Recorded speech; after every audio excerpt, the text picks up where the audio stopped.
I Hmm. mean, she is just, I always jokingly say the OP. She's the original princess. And Indeed. and I think we all feel the same about this, that like you normally as an actress, you're like, okay, stepping into it now and it's me. And there's a little bit in this. And I play her when she's very young because obviously I don't sound, I mean, sometimes when I hear these ladies talk, I'm like, oh my gosh, it's Princess Leia. But there's definitely something so special about Carrie that you really do, just as Misty said, you feel kind of like you're stepping into it for a moment.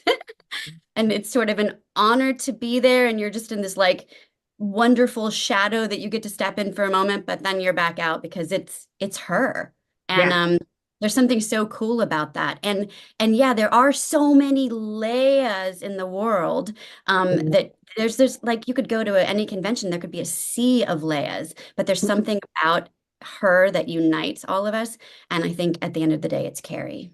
So. Hmm.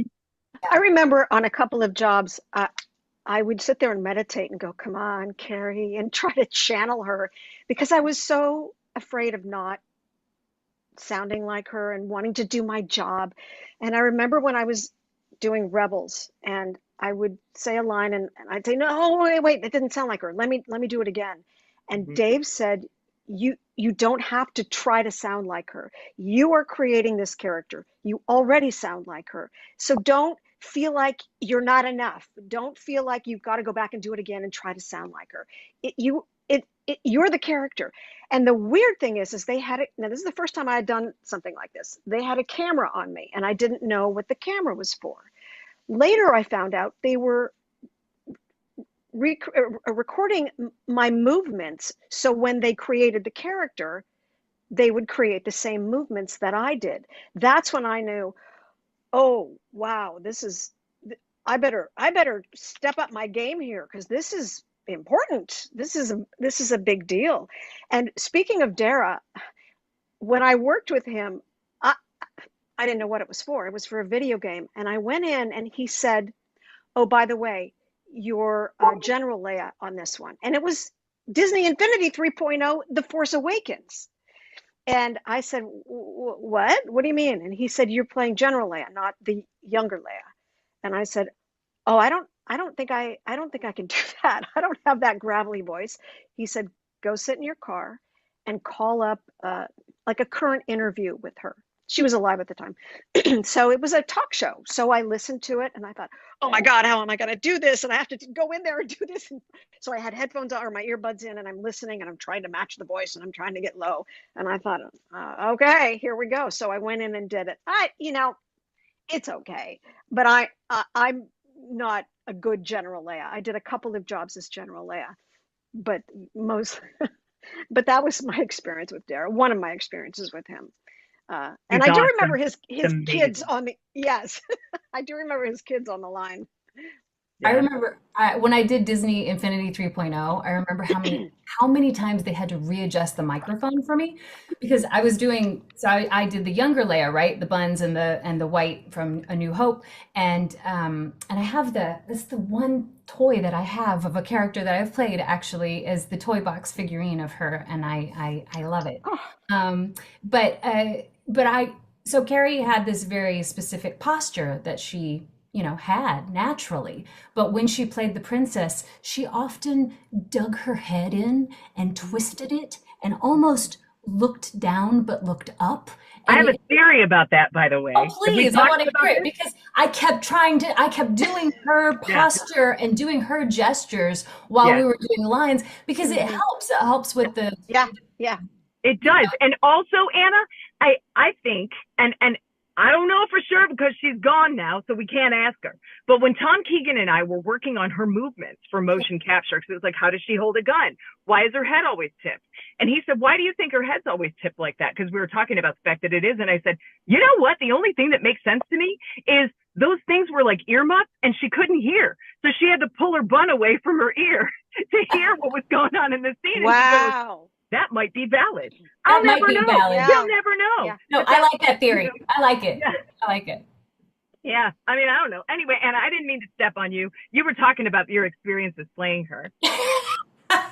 But that fits perfectly, and you're Yeah. correct. Yeah, Like that makes sense. it made sense that you would lean and that you would listen, and she did What? always look thoughtful and pensive sometimes. So it was like, yeah. Mhm. But I'm a big fan of when I'm voice acting, using my body and using posture and gestures. So that was a huge part of it. And I think the first person who told me that I sounded like Princess Leia was Dave Filoni. I was doing one of those scenes in the Clone Wars as Duchess Satine, and I was just being super snarky and sarcastic back to Obi-Wan, and Dave was like, "Oh, you channeled some Leia there," and I was like, "I did." Because that's like getting told that is just lovely and beautiful. So just for a moment, like you said, dipping your toe in the water. Hmm. You're also so good with accents, and early Leia has that like, is it British? Is it not? Is it regal? Right. And so It's you're the so good at RP, that, regal that pronunciation. aspect. Like you're so great at capturing that. It's, Satine has it outright, but Leia has that too. So Hmm. you're a good fit for that reason, Miss I read Regal. she is an amazing Anna. You are so good with accents. I read somewhere that Carrie had just come back from acting school in the UK when Yep, she that's did that right. movie, and she was like, "Am I British? Am I not?" And she just was Right. kind of using that to inform her character. They Yeah. just auctioned off the script where she wrote all of her subtext in the sideline. Wow. It was part of her estate sale, and it went for like, I don't even know how much it went for, but I just thought that to see an actor's process, that would have been such a privilege just to study it. And I thought, who got this? Because I would love to see Hmm. the PDF of I it, want to be just friends with them and like go have a drink at their house because yeah, and like just those auditions, those early auditions as an actress, watching her in the auditions, you're like, it's so hard sometimes when you have on camera auditions, especially to be like, well, what do they want? What is it? And you can never know. But when you see it, and when you see those auditions, early auditions of Carrie Fisher, you're like, oh, that's it. yep, Whatever she just did, that's it. And it's yep. cool to witness that. She was just such a special force of nature. I Yeah. mean, my word, that woman, just love on two legs. Hearing your guys' stories and just the way that you guys all like mesh together, it's amazing. Like you guys all have such wonderful experiences, working as Leia, working as, the ninth sister, Padme, Satine, and just the shared similarities with the one role is just so beautiful. You guys have such a beautiful story with, how you got those roles and how you really grew into it and pay homage to the wonderful and great Carrie Fisher. So it is wonderful to hear you guys all talk about it so fondly. Um, with your time working with Lucasfilms and the many roles that you guys have had with them, what is something that you took from your time there, or your ongoing time there, that you applied to other roles not in the Star Wars franchise? Oh, I mean, for me, especially what Julie said about doing your homework, because for me, I was already a Star Wars fan, but sometimes you work on a franchise that you're not a fan of, or that you don't know, or that you don't recognize. And I think it's important to go back and watch earlier episodes or become a fan of something. Or at least understand what, where the characters come from, where the lore comes from, and be schooled in that because I think oftentimes actors just come in and say, well, "Who is this? Okay, great, I'll do it," and then they do it. But I feel like it adds another extra layer of depth when you understand where the character's coming from and where they're going. And I ask a lot of questions. So I'm the actor that comes in and I'm like, "You got the writer here? Great, let's talk." Well, and also this lore and this franchise specifically is so special to so many people. And as I said earlier, and as we've all kind of touched on, it unites people around the world. There's just a universal understanding. There's a universal level of respect. There's a universal level of love that just kind of goes shoom, and it just braids everybody.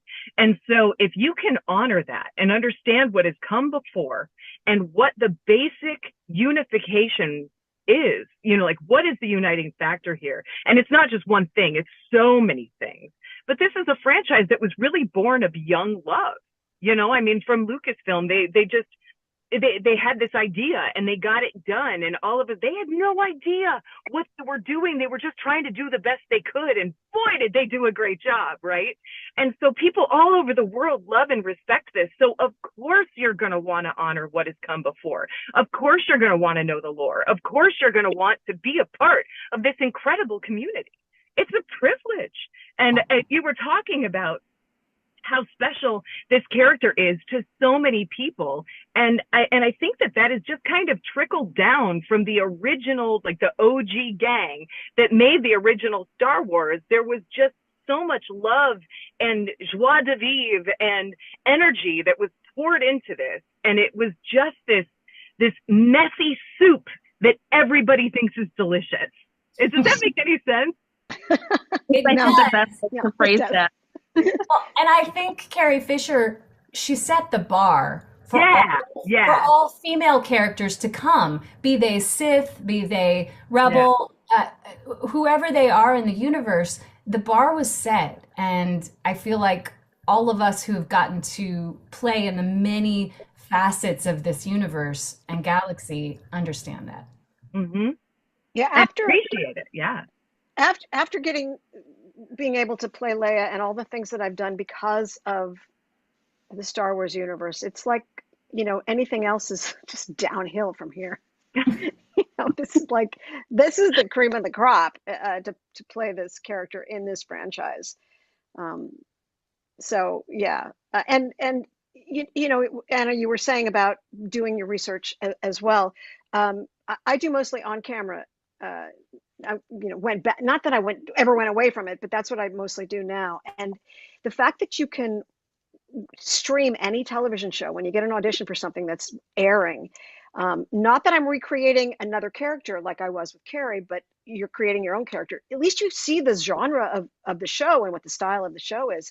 Thank God that back in the day when I was playing, ABC after school specials and kid stuff, you couldn't find anything. There was no online. You couldn't watch a show. You had to wait till it came on Tuesday night to watch a show to see what kind of the style it was before you did your audition. And so nowadays it's so easy to be able to do your research that anybody that doesn't do that is just a lazy actor, basically. That was something else I was going to say, because you said like what did you learn like working with Lucasfilm? And so for me, I was a new actress and working with Lucasfilm, and it was very different when we started Clone Wars. We weren't allowed to talk about what we were doing for a very long time. And there was a lot of, I don't want to just say secrecy, because there was a lot of like respect and honor around the whole process. And you knew that you were doing something important. So as a younger actress, it taught me to like not just respect the process of, again, exactly what Julie said. I talk about this all the time with Padme early on. I was like all over Wikipedia. I'm learning about, oh, she was like in the mock UN, like, on Naboo. I was in the mock UN and all these like, fun things. It was called something different on Naboo, but essentially it was the mock UN. And, so my process, I felt like was really refined, and it changed me as an actress. It also made me very aware that wherever I go as an actress, I represent that franchise and that character, whether I want to or not. And so I take that seriously. And, I think about like, if I'm Padme, essentially, and I go out and do blah, blah, blah, blah, blah in the world, it's reflecting on that character. And it's made me think twice about, what I say, what I put out there, because I want to honor her too.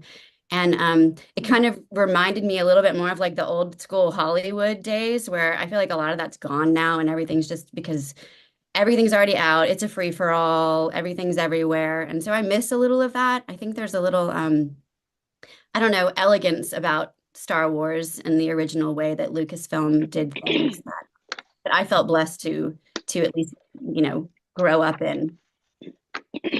Well, Kat, that's part of the Mhm. energy that you bring to everything that you do, though. And it's one of the things that I love best about you is that you are like kindness is such a core value to you, and appreciation is such a core value to you. And those things braid so well with this fandom and this universe, that you are a perfect ambassador. Thank And I've you. always thought so. I just think you are so elegant. And I just think that you are so, your organic, I mean, just the organic Cat is such a beautiful energy that we are just lucky to have you. Mhm. Thank you. I'm Mhm. so bummed we're not in person right now because I really want to give you a big wet kiss. Oh. I accept, let's go. Strangle you with hugs. Thank you. Thank you. It's true. It's just fact. You know, Thank I you. mean, and here's the thing, Mackenzie. All these broads are salty. All these broads have been through it. All these broads are bright, shining sunshines, human sparklers of love. Every single one of them. And you know, it is such a, I just keep using the word uniting because that's exactly what it is. And I know to some people it's like a religion. But for me, it's just this deep level of appreciation, not just for great storytelling, but for really, really, really good people. I mean, how rad is Kat? How rad is Julie? How wonderful is Anna? Awesome, awesome, awesome. I don't hang around with low life people that treat people like garbage. I only hang around with human sunshine. And working with Lucasfilm has brought me nothing but. And we got to mention Shelby, And Of course, our Shelby is other incredible. Leia, who was Yeah. not here, is also, you know, just like the most talented, hilarious, fun lady. And She is. yeah, And also kind and loving and wonderful, approachable, down to earth, all of the things that you want your hero to be. Shelby is those things. I mean, all these girls, they're just incredible. I was going to say, it seems like there's a running theme with all the Leias. They're all very loving and very kind and very like respectful for, who you are in the role and who you are in the story itself. You guys all have this very, very sunshiny, very appreciative energy about you. So it's But just make no mistake. Yeah, but make no mistake, Mackenzie. We've all been through some crap, and sunshine is a choice. Every single one of these broads is dangerous. I'm not going to lie. They choose the light side. we're Light night side is a sisters choice. too. So nice. got a What'd little you say, night Kat? I'm sister. sorry. I said we're night sisters too. So Yeah, there. yeah, yeah.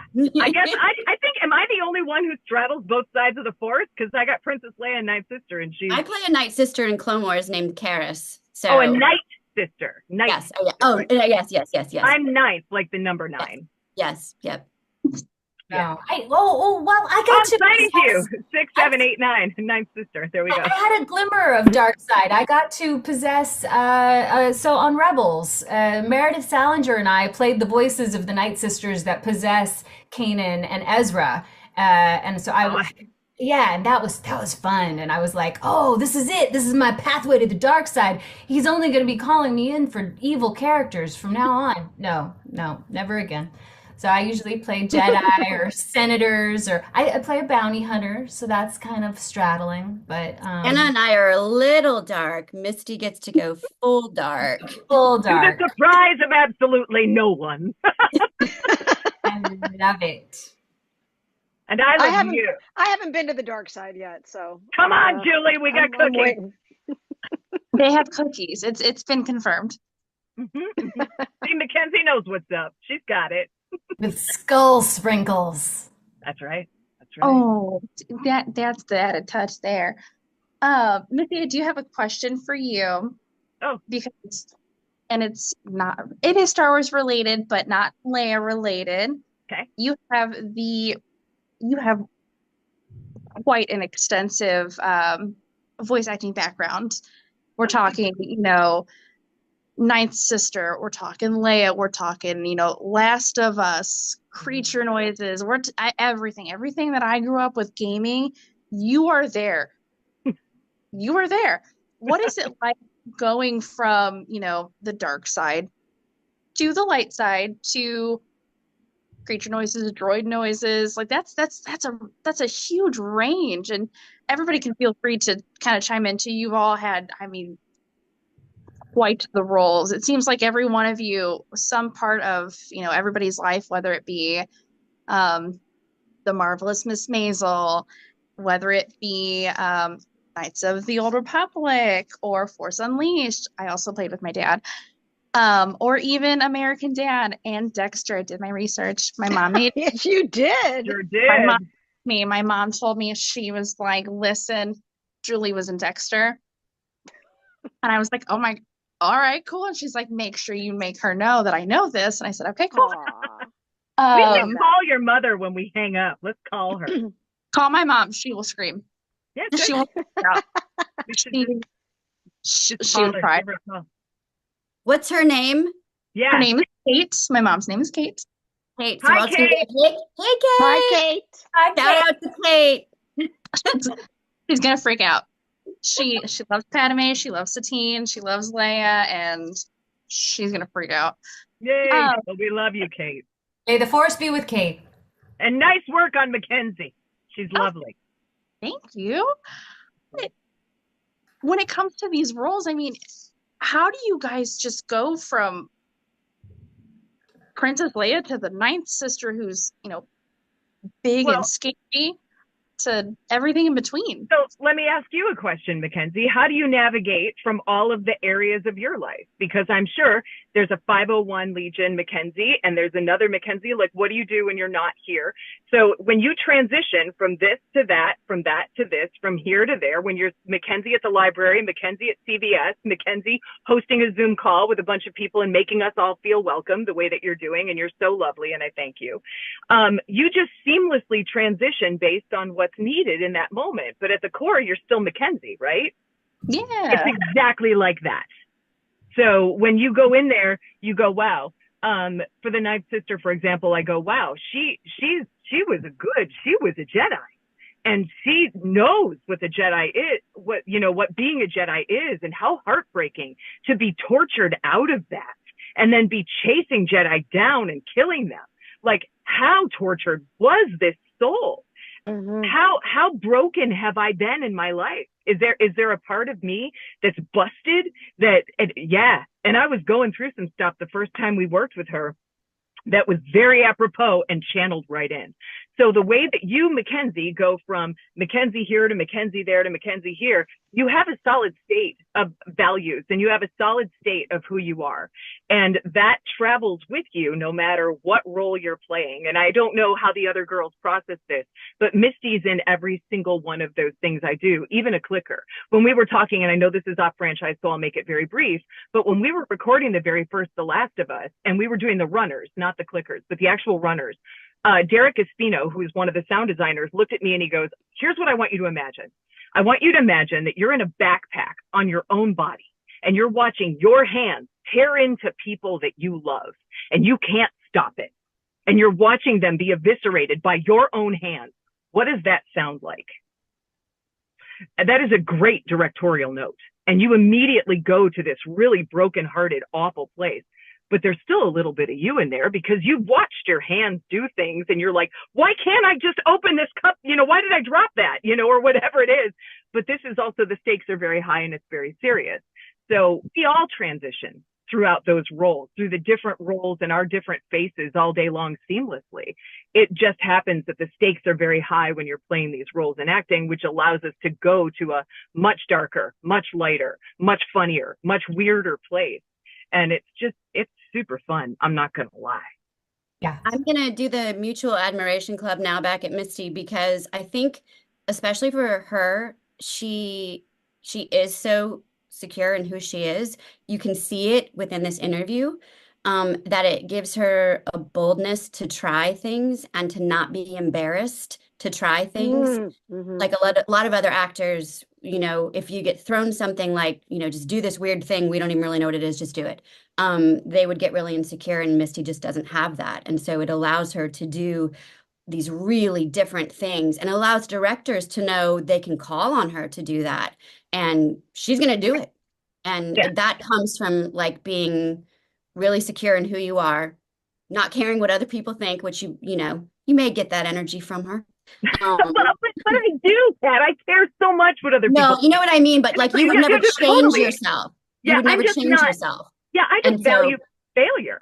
I just Right. value failure, and I learn from it. And I'm so like, I kind of love to fail because I'm going to fail better the next time, and it's just like, they're like, today you're a shrimp. And it's like, okay, I'm a shrimp, and I mean, I just don't, you're right in that there is a level of freeing kind of energy to it. But, a friend of mine said, it's like you walk around with a suit of armor, but the heart part's wide open. Yeah.